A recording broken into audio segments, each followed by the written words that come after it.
Hello, welcome back. Thanks for being here.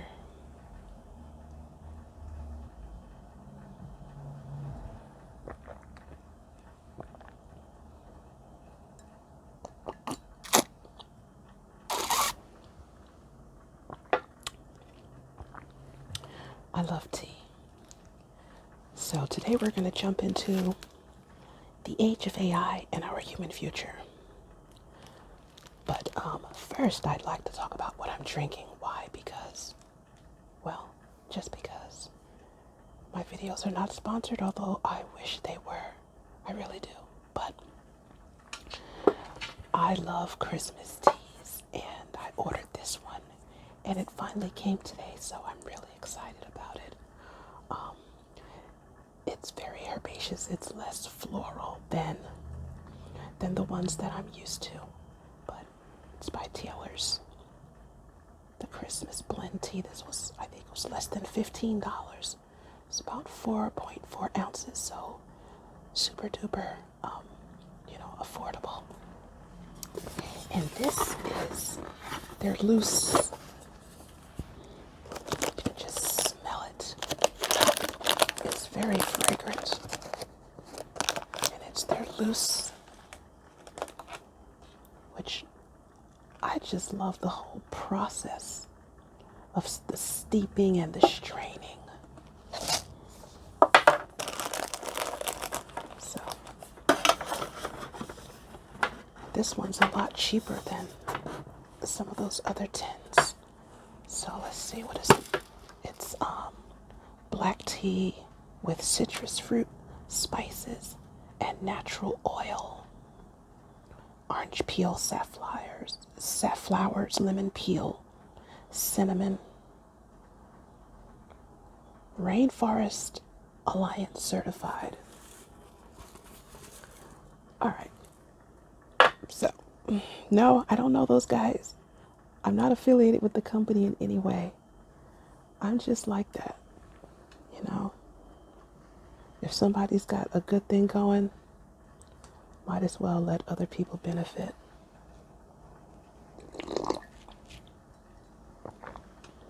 All right, let's get into this age of AI. We're on chapter 7, almost done here. AI and the future. The changes wrought by advances in printing in 15th century Europe offer a historical and philosophical comparison to the challenges of the age of AI. In medieval Europe, knowledge was esteemed, but books were rare. Individual authors produced literature or encyclopedic compilations of facts, legends, and religious teachings. But these books were a treasure vouchsafed to a few. Most experience was lived, and most knowledge was transmitted orally. In 1450, Johannes Gutenberg, a goldsmith in the German city of Mainz, used borrowed money to fund the creation of experimental printing press. His effort barely succeeded. His business floundered, and his creditors sued. But by 1455, the Gutenberg Bible, Europe's first printed book, appeared.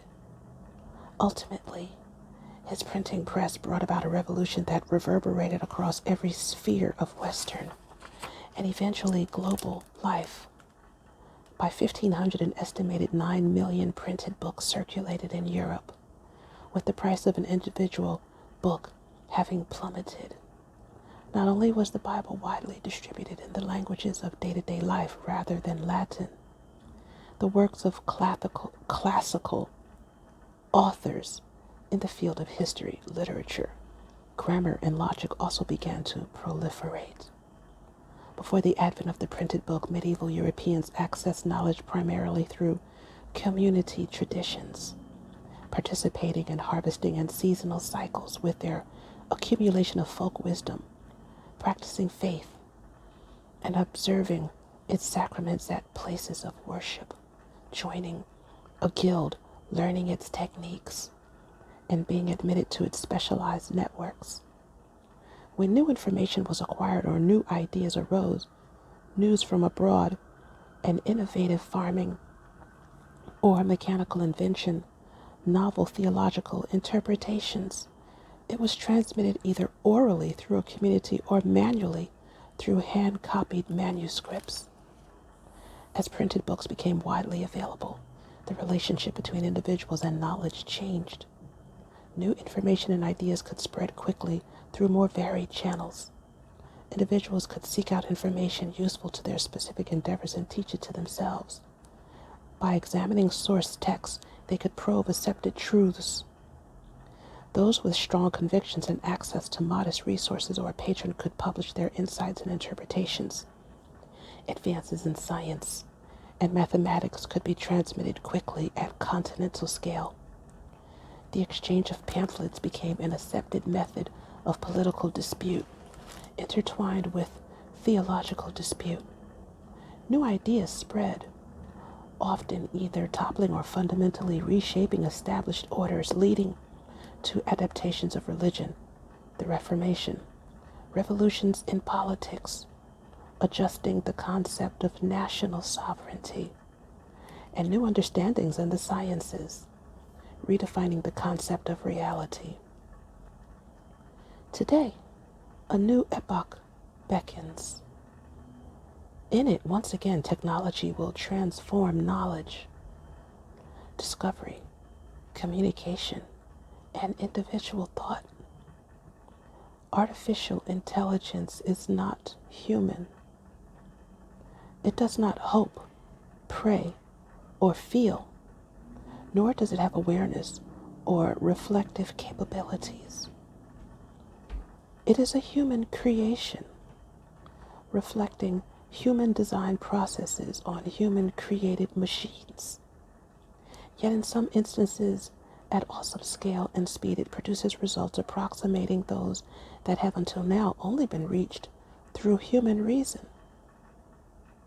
Sometimes its results astound. As a result, it may reveal aspects of reality more dramatic than any we have ever contemplated. Individuals and societies that enlist AI as a partner to amplify skills or pursue ideas may be capable of feats, scientific, medical, military, political, and social, that eclipse those of preceding periods.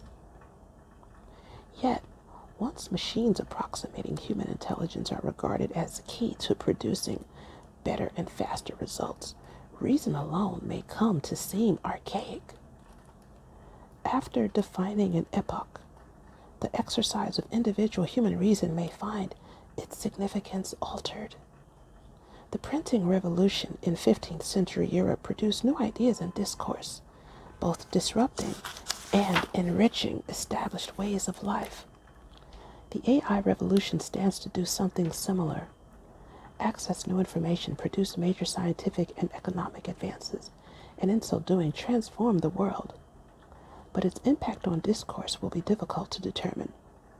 By helping humanity navigate the sheer totality of digital information, AI will open unprecedented vistas of knowledge and understanding.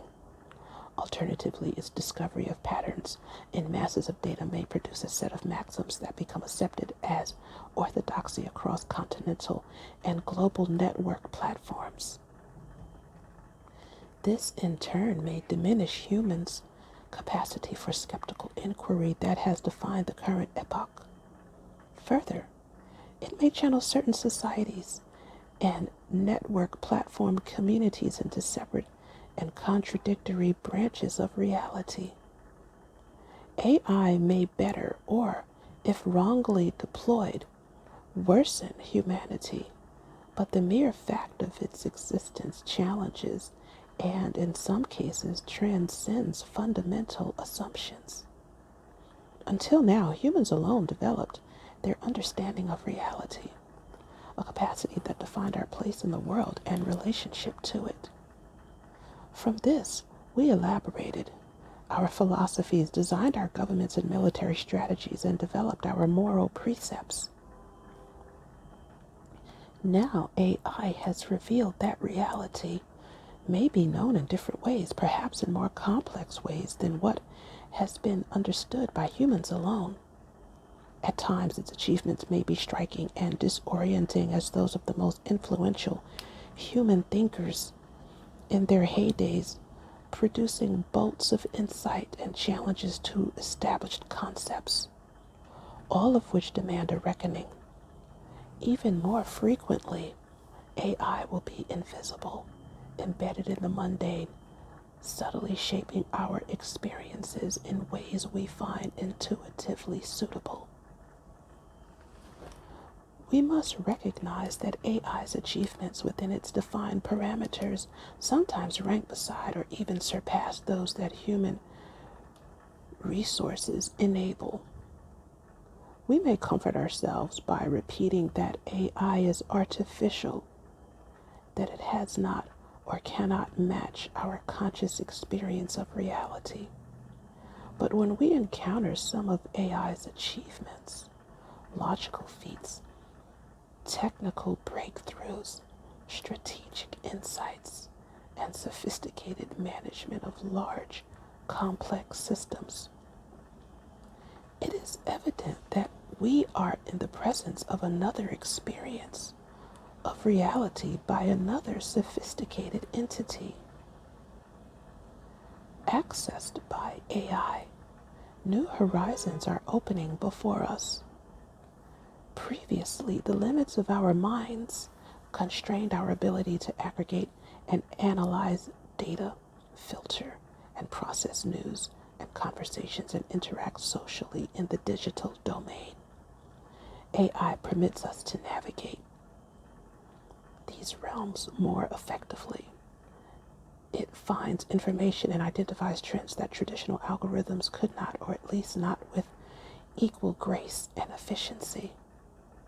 In so doing, it not only expands physical reality, but also permits expansion and organization of the burgeoning digital world.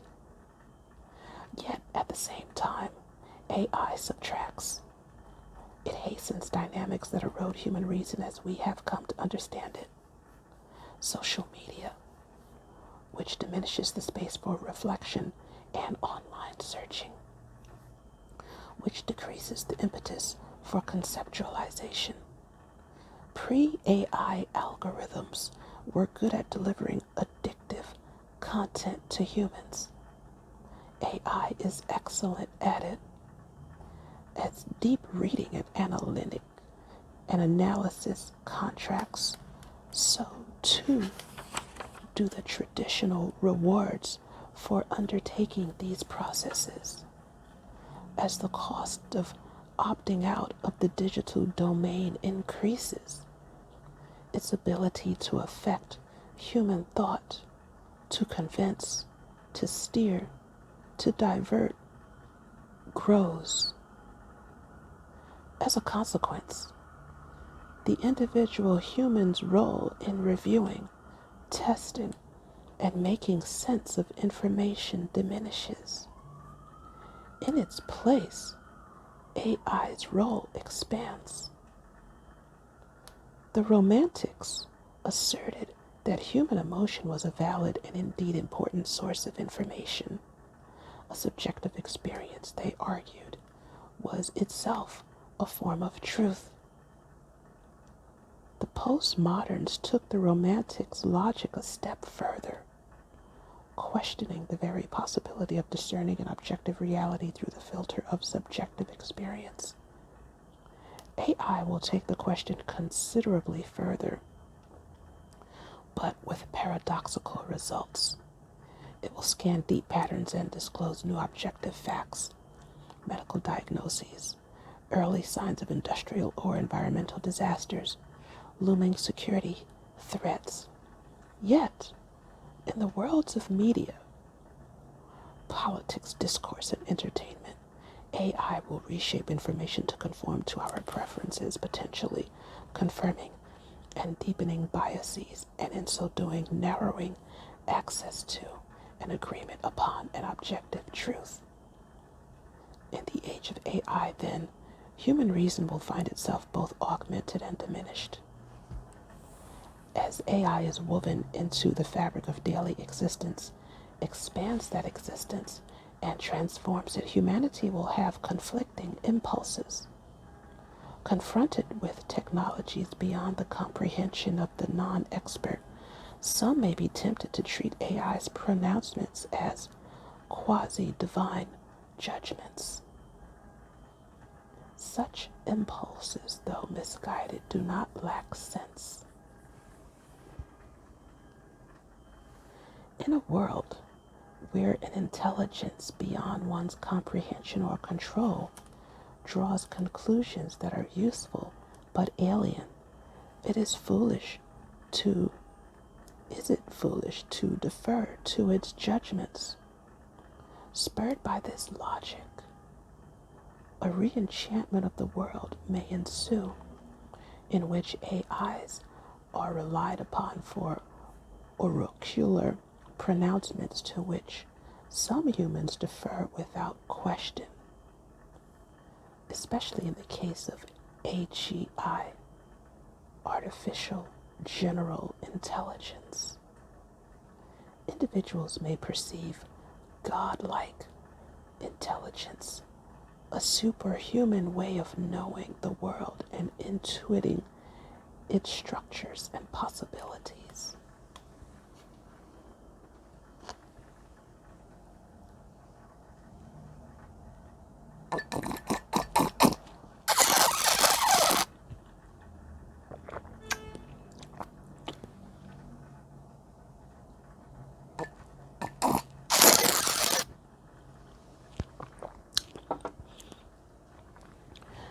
I'm just being silly and fun. But deference would erode the scope and scale of human reason and thus would likely elicit backlash, just as some opt out of social media, limit screen time for children, and reject genetically modified foods, so too will some attempt to opt out of the AI world or limit their exposure to AI systems in order to preserve space for their reason. In liberal nations, such choices may be possible, at least at the level of the individual or the family. But they will not be without cost. Declining to use AI will mean not only opting out of conveniences such as automated movie recommendations and driving directions, but also leaving behind vast domains of data, network platforms, and progress in fields from healthcare to finance. At the civilizational level, foregoing AI will be infeasible. Leaders will have to confront the implications of the technology for whose application they bear significant responsibility. The need for an ethic that comprehends and even guides the AI age is paramount, but it cannot be entrusted to one discipline or field. The computer scientists and business leaders who are developing the technology, the military strategists who seek to deploy it, the political leaders who seek to shape it, and the philosophers and theologians who seek to probe its deeper meanings all see pieces of the picture. All should take part in an exchange of views not shaped by preconceptions. At every turn, humanity will have three primary options: confining AI, partnering with it, or deferring to it. These choices will define AI's application to specific tasks or domains, reflecting philosophical as well as practical dimensions. For example, in airline and automotive emergencies, should an AI co-pilot defer to a human? Or the other way around. For each application, humans will have to chart a course. In some cases, the course will evolve as AI capabilities and human protocols for testing AI's results also evolve. Sometimes deference will be appropriate. If an AI can spot breast cancer in a mammogram earlier and more accurately than a human can, then employing it will save lives. Sometimes partnership will be best, as in self-driving vehicles that function as today's airplane autopilots do. At other times, though, as in military contexts, strict, well-defined, well-understood limitations will be critical. AI will transform our approach to what we know, how we know, and even what is knowable. The modern era has valued knowledge that human minds obtain through the collection and examination of data and the deduction of insights through observations. In this era, the ideal type of truth has been the singular, verifiable proposition provable through testing.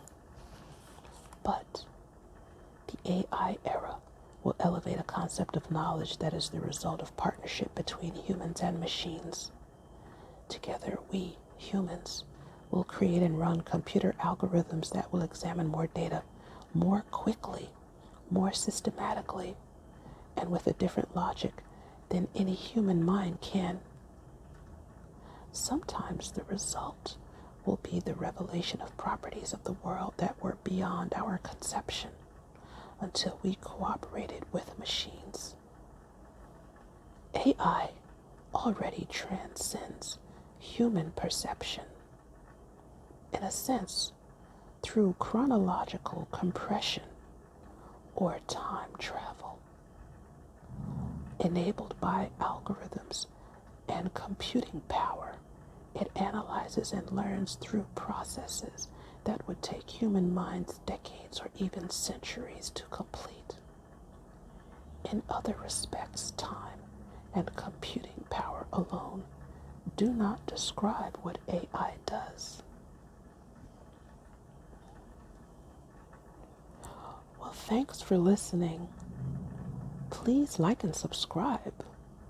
Catch me in the next video, and may you find lasting happiness.